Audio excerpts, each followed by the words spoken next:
The wind howled like a wild animal as thick snowflakes swirled through the air, creating a blinding white curtain that made it nearly impossible to see more than a few feet ahead.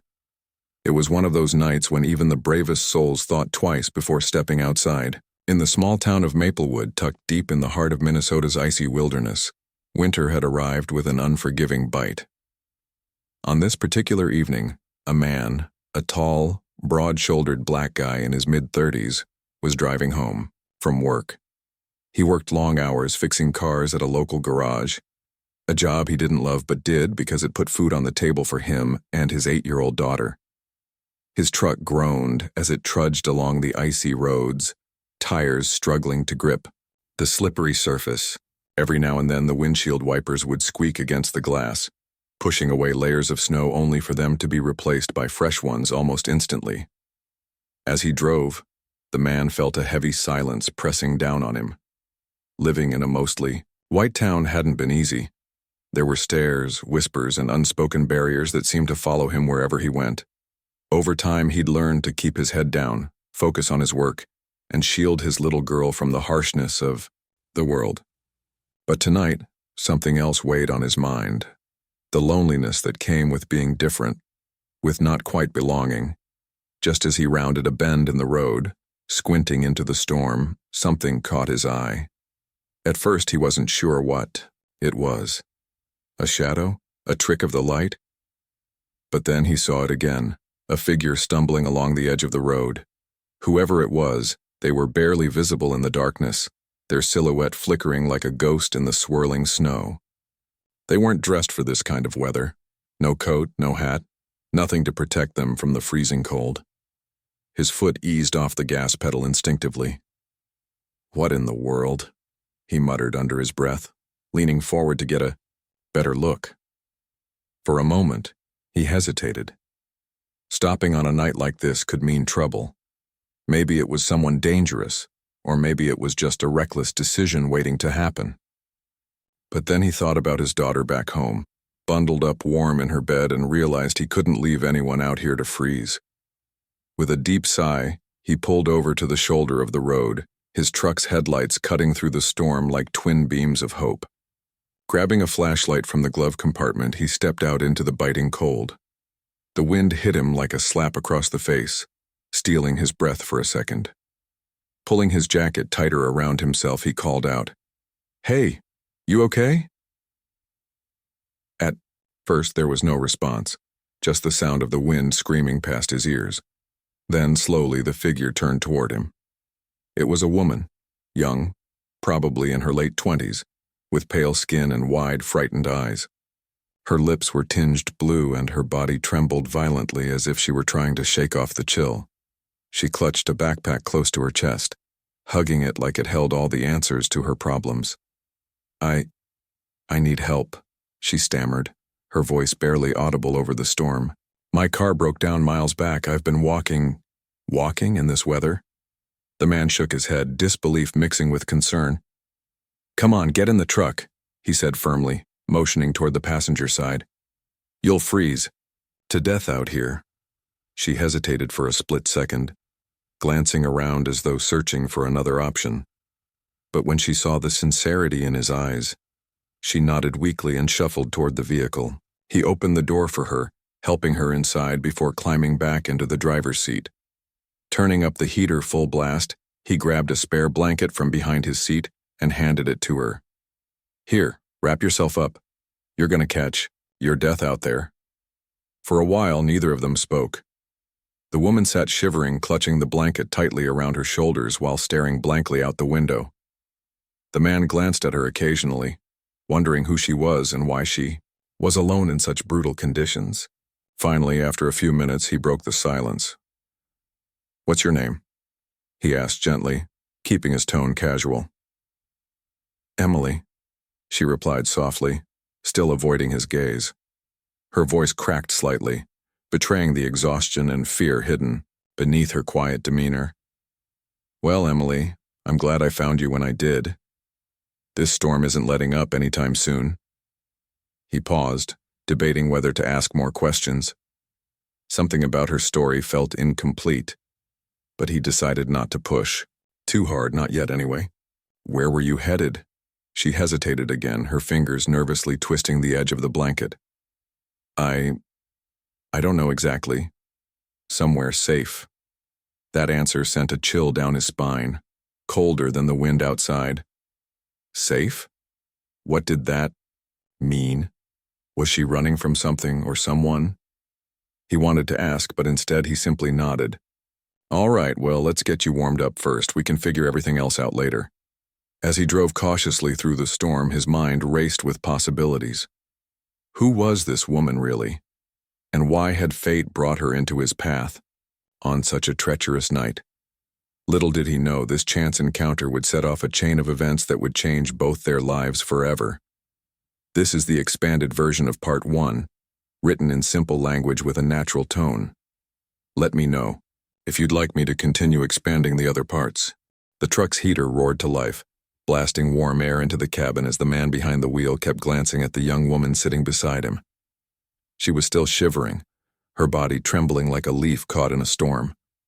Her hands clutched the blanket tightly, but it didn't seem enough to chase away the chill that had seeped deep into her bones. The man could see the exhaustion etched on her face, dark circles under her eyes, lips cracked and dry, and an expression that spoke of someone who hadn't slept properly in days. He tried to focus on the road ahead, gripping the steering wheel firmly as the snow continued to fall heavily. But his mind kept drifting back to her. Who was she? Why was she out here all alone in this freezing weather? And what did she mean when she said she needed to get somewhere safe? There was something fragile about her, yet also resilient, a quiet strength hidden beneath layers of fear and weariness. Finally, after several minutes of silence, he decided to break the ice again. You hungry? He asked, his voice calm and steady. I've got some snacks in the glove compartment, not much, but it's better than nothing.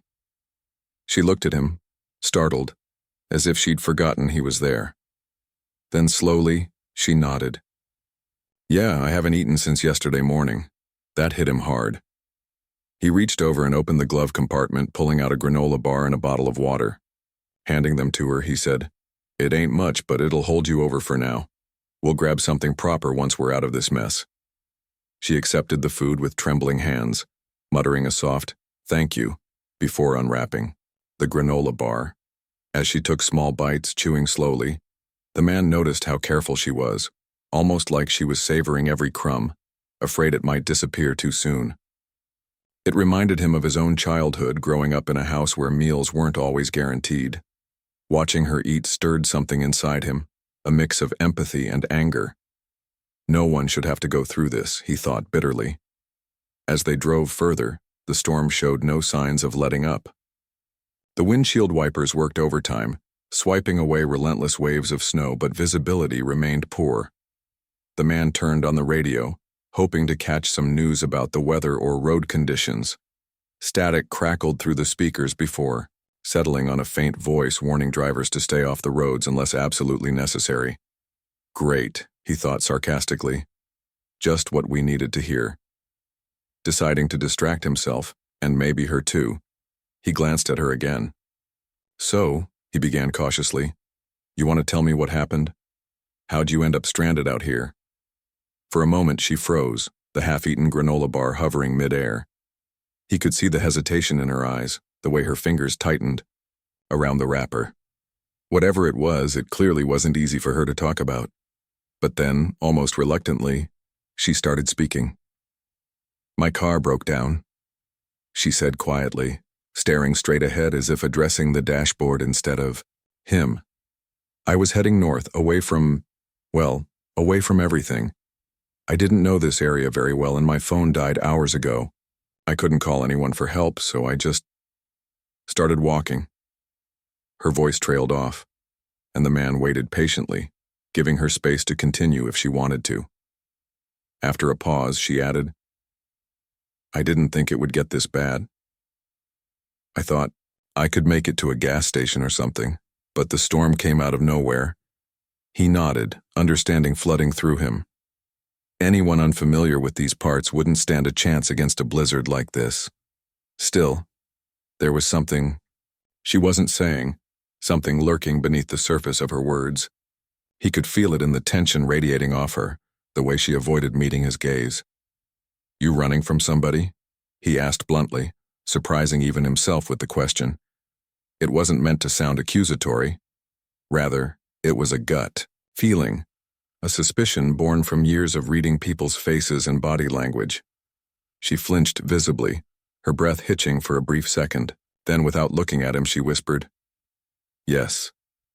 That single word carried so much weight, it felt like the entire truck tilted slightly under its impact. The man exhaled sharply, nodding slowly as pieces of the puzzle began falling into place. Whoever or whatever she was running from must have been terrifying enough to push her into the middle of a snowstorm, with nothing but a backpack and sheer determination. "I'm sorry," he said softly, meaning it more than he could express. "You don't gotta say anything else if you don't want to, but listen. You're safe with me, all right? Nobody's gonna hurt you while I'm around." Her head snapped up then, surprise flashing across her face. For the first time since he'd picked her up, their eyes met fully, and he saw gratitude shining through her tears. It was a raw, vulnerable kind of gratitude, the kind that comes from being saved when you least expect it. "Thank you," she murmured, her voice cracking. I don't know what I would have done if you hadn't stopped." He shrugged modestly, trying to lighten the mood despite the heaviness hanging between them. "Hey, anybody else would have done the same thing. Can't leave a person out here to freeze, right?" But deep down, he knew that wasn't entirely true. Not everyone would have stopped. Not on a night like this. Not for a stranger. Especially not in a world where trust was often replaced by fear. And yet here he was, driving through a blizzard with a woman whose name he barely knew, determined to get her to safety. As they continued along the desolate road, the conversation shifted to lighter topics. She told him about her love for baking, describing elaborate cakes and cookies she used to make back home. He chuckled at her enthusiasm, sharing stories about his daughter, who loved helping him cook simple meals in the kitchen. They laughed together, finding comfort in each other's company despite the chaos surrounding them. By the time they reached his house, an old but cozy little place nestled at the edge of town, the storm had eased slightly, though flakes still drifted lazily from the sky. Pulling into the driveway, he turned off the engine and looked at her. "We're here," he announced warmly. "Not exactly five-star accommodations, but it's warm and it's safe. Come on, I'll introduce you to my girl."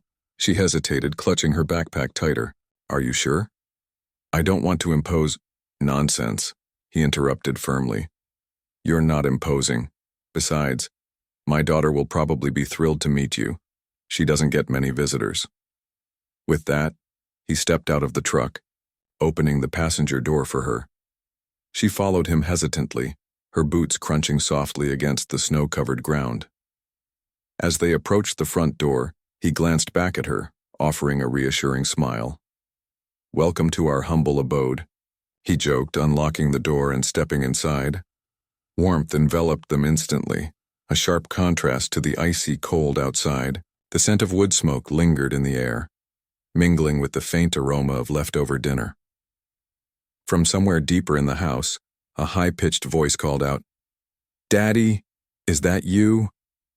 "In the flesh," he replied, grinning as his daughter appeared in the doorway, her curly hair tied back in a messy ponytail. She stopped short when she saw the stranger standing beside him, tilting her head curiously. "This is Emily," he explained gently. "She's gonna stay with us for a little while, okay?" The little girl studied her for a moment before breaking into a shy smile. "Hi, Emily," she said sweetly, waving awkwardly. Emily crouched down to her level, returning the smile. "Hi." "There. You must be the boss of this house, huh?" The girl giggled, nodding enthusiastically. "Yup, Daddy says I'm the queen." "Well, your daddy's a smart man," Emily teased, earning another laugh from the child. Watching the two of them interact, the man felt a warmth spread through his chest, a sense of hope and connection that had been missing for far too long. This stranger, this woman he'd found wandering in the storm, had already brought a lightness to their home that he hadn't realized they needed. and as he ushered them both toward the living room, setting up blankets and pillows for Emily, he couldn't shake the feeling that this was only the beginning of something bigger, something that would change all their lives forever. The living room was warm and inviting, with a crackling fire casting flickering shadows on the walls. The man had set up a makeshift bed for Emily near the hearth, piling blankets and pillows high to ensure she'd be comfortable. His daughter, full of energy despite the late hour, buzzed around like a little helper, fetching extra cushions and even offering one of her favorite stuffed animals, a worn-out teddy bear with mismatched button eyes. "You can sleep here tonight," the man said, gesturing toward the cozy spot by the fire. "It's not fancy, but it's better than freezing outside." Emily smiled weakly, clutching her backpack tightly against her chest. "Thank you. I really mean it. I don't know what I would have done without your help." He waved off her gratitude with a dismissive shrug. "Don't mention it. We'll figure things out tomorrow when the storm clears. For now, just rest." But as he turned to leave, Emily hesitated. "Wait," she called softly, stopping him in his tracks. Her voice trembled slightly, betraying the fear that still lingered beneath her calm exterior. "Can I ask you something?" "Sure," he replied, turning back to face her. "What's on your mind?" She glanced at the little girl sitting cross-legged on the floor nearby, engrossed in flipping through a picture book. Lowering her voice, she asked, "Is it okay if I stay here for a while? Just until I can figure out my next step? I promise I won't be any trouble." Her words hung in the air, heavy with vulnerability. He could see the desperation in her eyes, the kind that comes from being cornered with no clear way out. It tugged at his heartstrings, reminding him of times in his own life when he'd felt lost and unsure of where to turn. "Of course," he said firmly, leaving no room for doubt. "You're welcome to stay as long as you need. This is a safe place, all right? You don't have to worry about anything tonight." Relief washed over her face and she nodded gratefully. "Thank you," she whispered again, her voice barely audible. Then, almost as an afterthought, she added, "I'll explain everything later, I swear." He gave her a reassuring smile. "Take your time. No rush." With that, he left her to settle in, retreating to the kitchen to make some tea. As the kettle whistled softly, he leaned against the counter, letting his thoughts wander. Who was this woman, really? What, or who, was she running from? And why did she seem so reluctant to talk about it? When he returned to the living room, carrying 2 steaming mugs of tea, he found Emily sitting by the fire, staring into the flames. She looked lost in thought, her fingers absently tracing patterns on the blanket draped over her knees. His daughter had fallen asleep on the couch, her tiny form curled up under a quilt. "Here," he said gently, handing her one of the mugs. "Thought this might help warm you up." She accepted it with a small smile, cradling the mug between her hands. "Thanks. Again." They sat in silence for a while, the only sounds coming from the crackling fire and the occasional creak of the old house settling. Outside, the storm had calmed somewhat, though snow continued to drift lazily past the windows.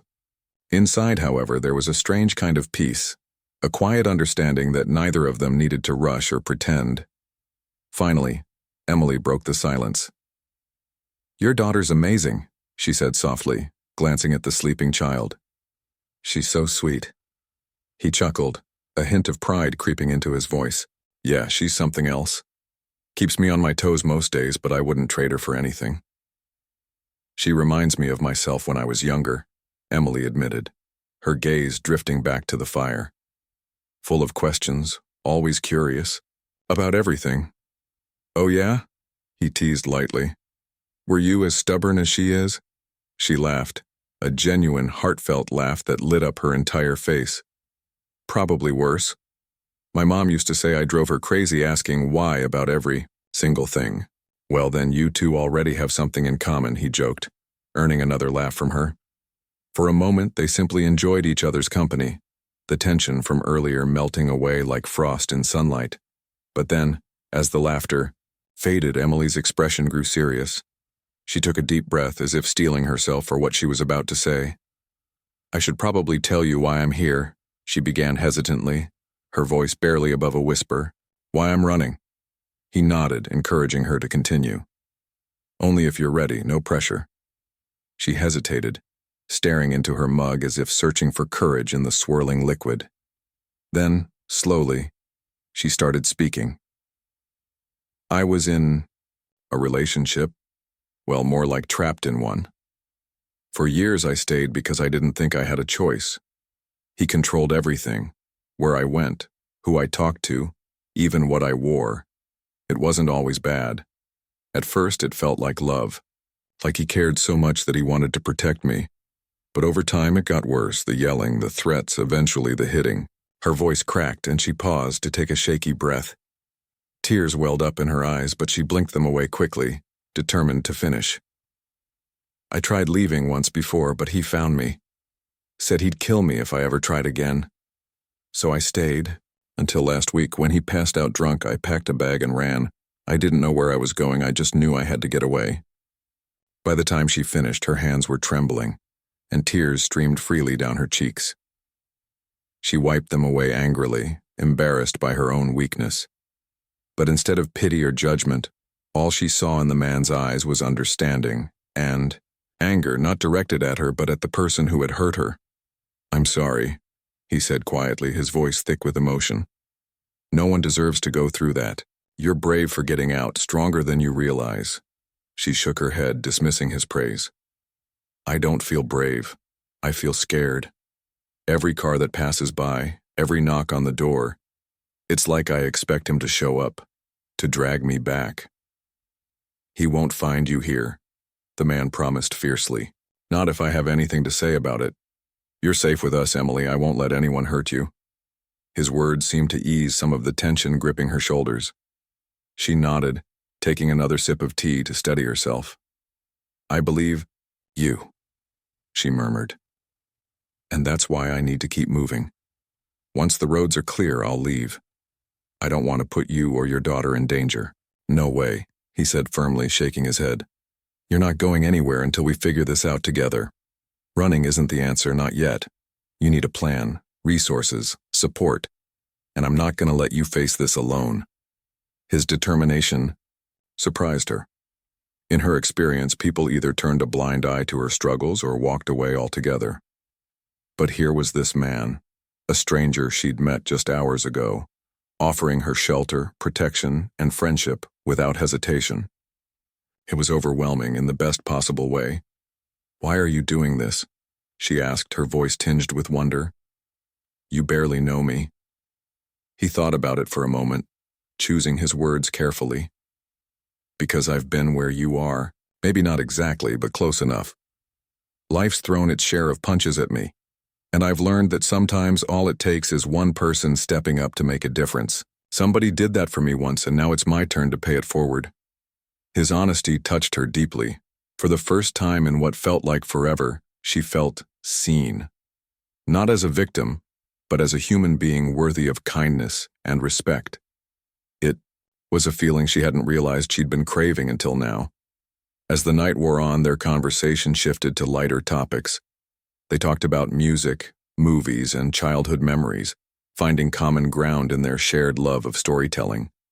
By the time they finally drifted off to sleep, one on the couch, the other by the fire, they had formed a bond that neither of them could have anticipated. Little did they know, this connection would grow stronger with each passing day, shaping their lives in ways neither of them could imagine. Part 4. Shelter and Secrets. The next morning, sunlight filtered weakly through the frosted windows, casting pale golden beams across the living room. The storm had passed, leaving behind a world blanketed in pristine white snow. Everything seemed quieter now, as if the earth itself was catching its breath after the chaos of the night before. Inside the house, however, life stirred slowly back to normalcy, or at least as close to normal as it could be with a stranger sleeping by the fireplace. The man woke first, groggily rubbing his eyes as he sat up on the couch. His neck was stiff, from the awkward position he'd fallen asleep in, but he didn't mind.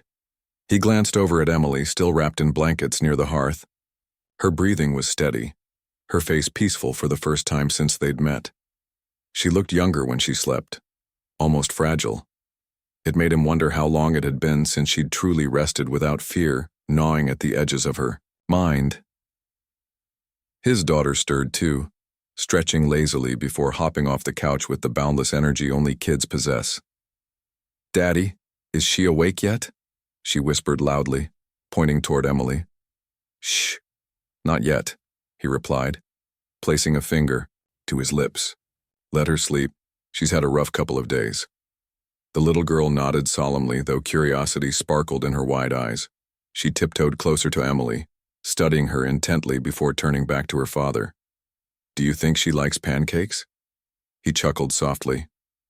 "I think anyone who's been through what she has would love pancakes. Why don't we make some breakfast while she rests?" Together, they shuffled into the kitchen, pulling out ingredients and setting up a makeshift assembly line. Flour dusted the counter.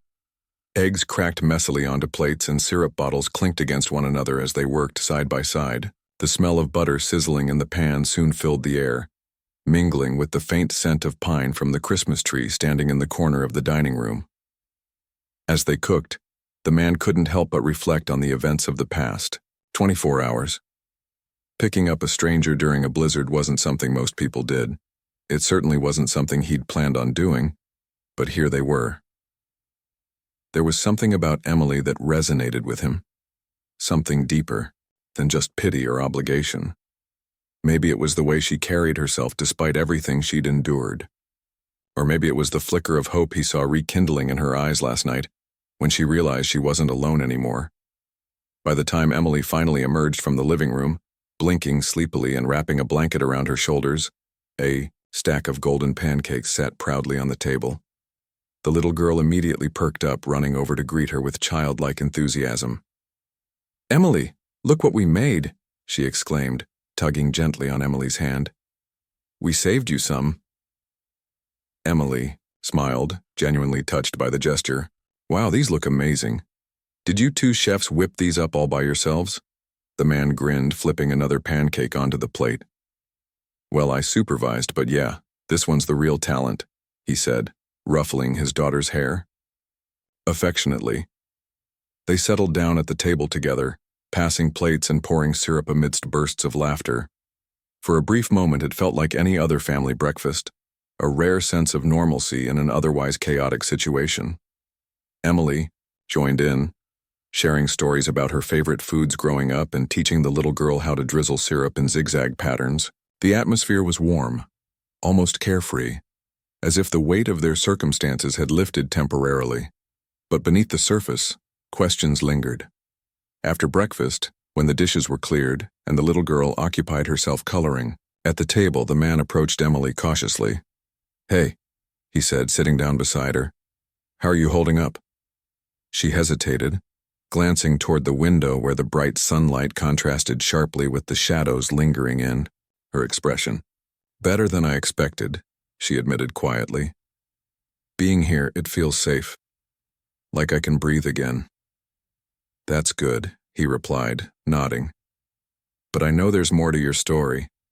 Things you didn't get a chance to tell me last night. If you want to talk about it, or if you need help figuring out your next steps, I'm here. We'll figure it out together." Her gaze dropped to her hands, which fidgeted nervously in her lap. "It's complicated," she murmured. "I left because I had no choice, but he won't stop looking for me. He never does." "He doesn't scare me," the man said firmly, his voice steady and unwavering. "And he won't find you here, unless he comes through me first. But we need a plan, Emily. Running isn't sustainable, not forever. You deserve better than constantly looking over your shoulder." She nodded slowly, tears welling up in her eyes again. "I know. I don't even know where to start." He leaned forward, resting his elbows on his knees. "First step? Getting you connected with someone who knows how to handle situations like this. There are organizations, shelters, legal resources. They exist for exactly this reason. People willing to help women like you escape abusive relationships and rebuild their lives. For a moment, she looked skeptical, as though doubting whether anyone could truly understand her situation. But then she saw the sincerity in his eyes, the same determination that had driven him to pull over during a blizzard and save her life. Slowly, she nodded again. "Okay," she whispered. "If you think it'll help." "I do," he assured her. "And hey, you're not doing this alone. Not anymore." Over the next few days, they began taking small steps toward helping. Emily reclaimed control of her life. He reached out to a local domestic violence advocate he'd heard about through work, explaining Emily's situation and asking for guidance. Together, they arranged meetings with counselors and lawyers, ensuring she had access to the support she desperately needed. In the meantime, Emily started settling into their routine, finding comfort in the simplicity of daily life. She helped prepare meals, played board games with the little girl, and even taught her how to bake cookies using ingredients scavenged from the pantry. Their bond grew stronger with each passing day, transforming from cautious acquaintances into something resembling a makeshift family. Still, Emily remained guarded, often glancing nervously out the window whenever a car drove by. She flinched at loud noises and kept her phone close, checking it obsessively for messages or missed calls. Though she tried to hide it, the man could see the anxiety simmering beneath the surface, the constant fear that her past might catch up with her at any moment. One evening, as they sat together by the fire, Emily finally voiced her concerns. "What if he finds me?" she asked, her voice barely above a whisper. "What if he hurts you or your daughter because of me?" He shook his head, reaching out to place a reassuring hand on hers. "That won't happen. I promise. We're careful, and we're prepared. Besides, nobody gets to dictate how you live your life, not him, not anyone. You've already taken the hardest step by leaving. Now it's about building a future where you don't have to be afraid anymore." Her eyes glistened with unshed tears, but she managed a shaky smile. "Thank you," she murmured, "for believing in me, for giving me a chance to start over." "You're welcome," he replied simply, "because everyone deserves a second chance, and sometimes that starts with trusting someone enough to let them help." As the fire crackled softly in the background, casting flickering shadows on the walls, they sat in silence, both lost in thought. Outside, the world was calm and quiet, blanketed in snow. Inside, however, a new chapter was unfolding, one defined by courage, resilience, and the unshakable belief that even in the darkest moments, light could still break through. The days that followed were a strange mix of calm and tension, like walking on thin ice that could crack at any moment. Emily had started to settle into a rhythm with the man and his daughter, but the weight of her past loomed heavily over her shoulders. Every knock on the door made her jump. Every unfamiliar car passing by sent her heart racing. She tried to hide it, putting on a brave face for the sake of the little girl who looked up to her with wide-eyed admiration. But the man noticed. How could he not? Her smiles didn't quite reach her eyes anymore, and there was always a slight tremor in her hands when she thought no one was watching. One afternoon, while the little girl played outside building a snowman, the man found Emily sitting alone at the kitchen table, staring blankly at her phone. The screen lit up briefly as another notification popped up, and she quickly turned it off, shoving it into her pocket. "Everything okay?" he asked gently, leaning against the counter. She forced a smile, though it faltered almost immediately. "Yeah, just checking some messages." He raised an eyebrow, sensing there was more to the story. "From him?" Her shoulders slumped, and she sighed deeply, running a hand through her hair. "Yeah, he's been texting me nonstop, saying he misses me, that he wants to work things out." Her voice dripped with sarcasm on those last 3 words. "But I know what he really means. He's angry I left, and he won't stop until he finds me." The man clenched his jaw, anger simmering beneath the surface. He'd heard enough stories about abusive relationships to know that apologies and promises were often just tactics to regain control. "You shouldn't respond," he said firmly. "Not a single word. Engaging with him only gives him power." "I know," she admitted, her voice barely above a whisper. But it's hard. Part of me keeps thinking, maybe if I explain myself, he'll understand.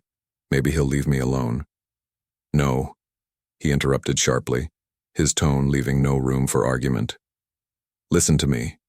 You don't owe him anything. Not your time, not your energy, nothing.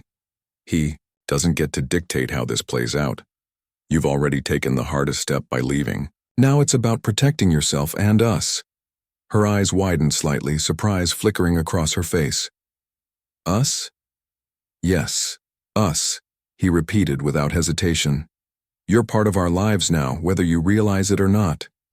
What happens to you affects all of us. So we stick together, all right? No matter what. Tears welled up in her eyes, but this time they weren't tears of fear or sadness.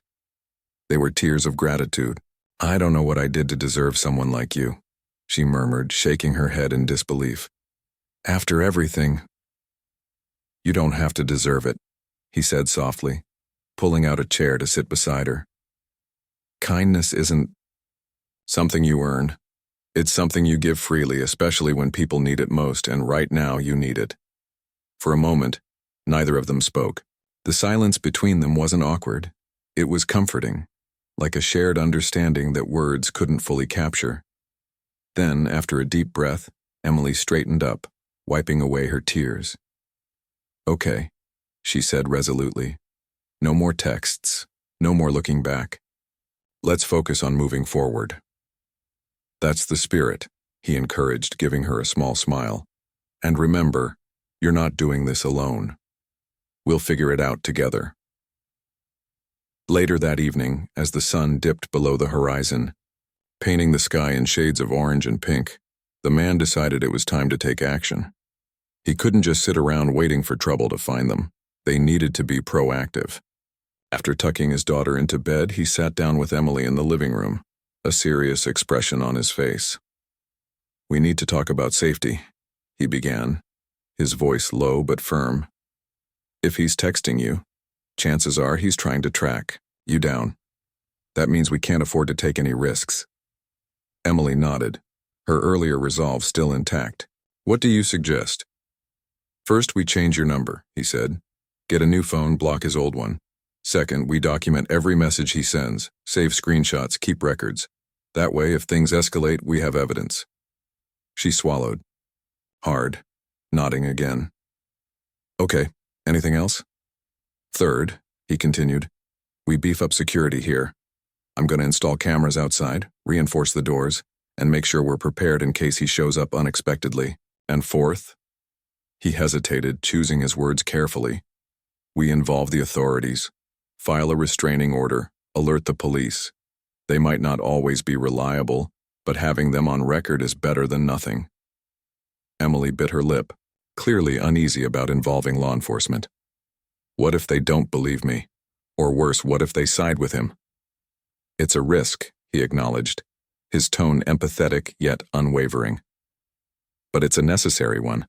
Trust me, I've dealt with my share of skepticism from people in positions of power.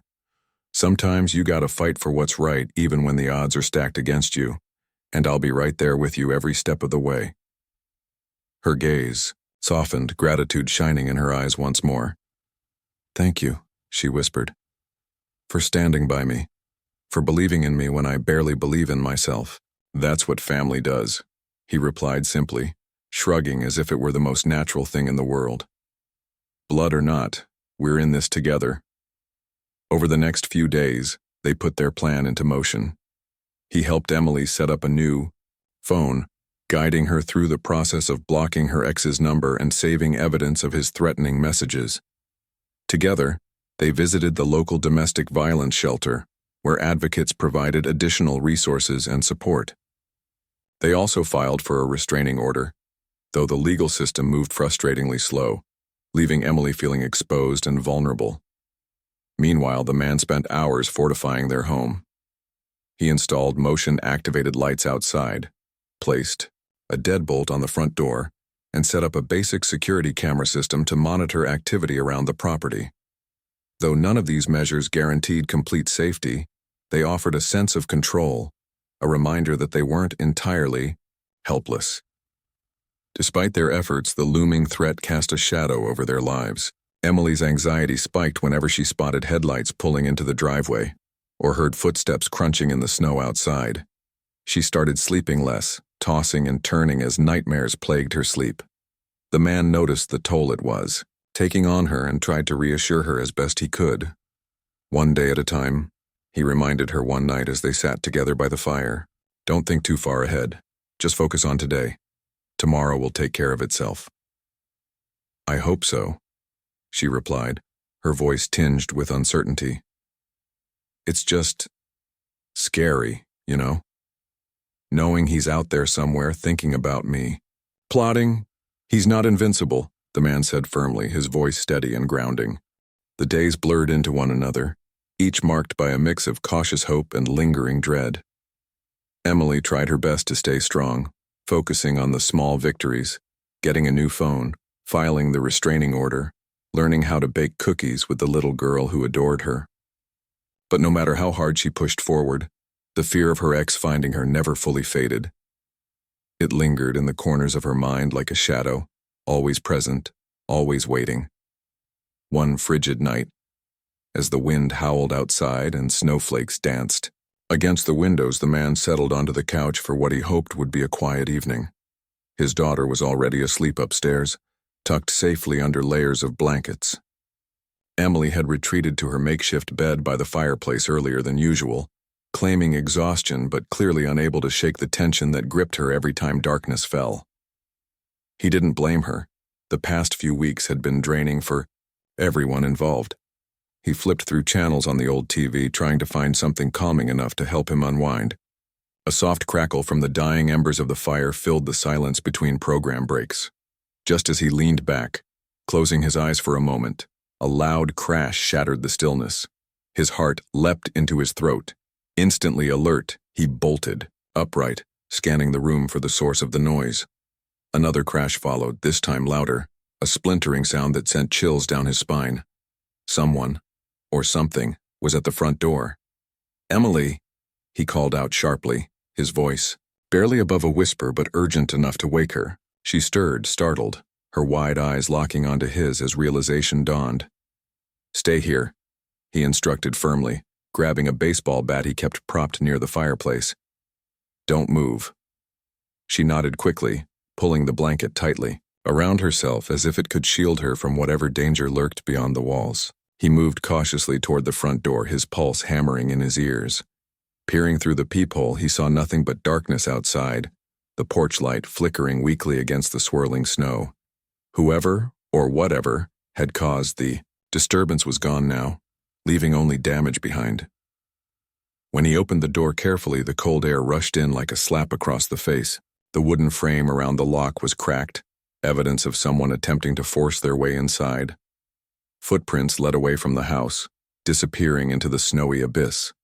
For a moment, he stood frozen, staring after them, his mind racing, with possibilities. Had it been kids playing a prank or something far more sinister? Closing the door quietly, he turned back to Emily, who was now sitting up, clutching the blanket even tighter. Her face was pale, her hands trembling visibly. "Was it him?" she whispered, her voice barely audible over the pounding of her own heartbeat. "I don't know," he admitted, setting the bat down on the coffee table. "But I'm not taking any chances. We need to call the police." She flinched at the suggestion, her anxiety spiking. "What if they don't believe us? What if they think we're overreacting?" "It doesn't matter," he said firmly, grabbing his phone. "We can't ignore this, not anymore. If he's willing to break in, then we're dealing with someone dangerous. We have to protect ourselves and my daughter." Reluctantly, she nodded, tears welling up in her eyes. As he dialed 911, explaining the situation to the dispatcher, she sat silently, her gaze fixed on the damaged doorframe. Every creak of the house, every gust of wind rattling the windows, made her jump. She felt exposed, vulnerable, like the walls themselves weren't enough to keep her safe. When the police finally arrived, a full 20 minutes later, they seemed more annoyed than concerned. 2 officers stepped inside, their boots tracking melting snow across the floor. One of them glanced briefly at the broken doorframe before turning to the man. So, what exactly happened here? He asked, his tone dismissive. The man explained. Everything. The crashes, the footprints, the likelihood that someone had tried to break in. He mentioned Emily's restraining order and her fears about her ex-boyfriend. But instead of taking notes or asking follow-up questions, the officers exchanged skeptical looks. You sure it wasn't just vandalism? The second officer suggested, shrugging as though breaking into someone's home was a minor inconvenience rather than a serious threat. Kids get bored this time of year. Could have been anyone. It wasn't kids, the man insisted, frustration creeping into his voice. Look at the footprints outside. They lead away from the house, not toward it. Whoever did this knew what they were doing. The officers glanced at each other again, clearly unimpressed. All right, the first one said finally, jotting something down on his clipboard. We'll file a report, but unless you've got concrete evidence tying this to someone specific, there's not much we can do. Emily watched silently from the corner of the room, her chest tightening with anger and despair. This was exactly what she'd feared. People brushing off her concerns, refusing to take her seriously because of who she was and where she came from. She clenched her fists, fighting back tears as the officers left without so much as inspecting the scene further.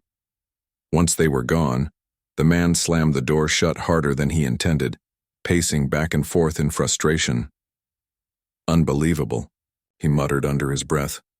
They act like this is no big deal, like your life isn't worth protecting. Emily hugged her knees to her chest, feeling smaller than ever.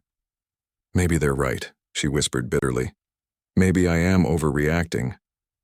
No, he snapped, stopping mid-step to face her. Don't you dare start doubting yourself. Now. You're not crazy and you're not imagining things.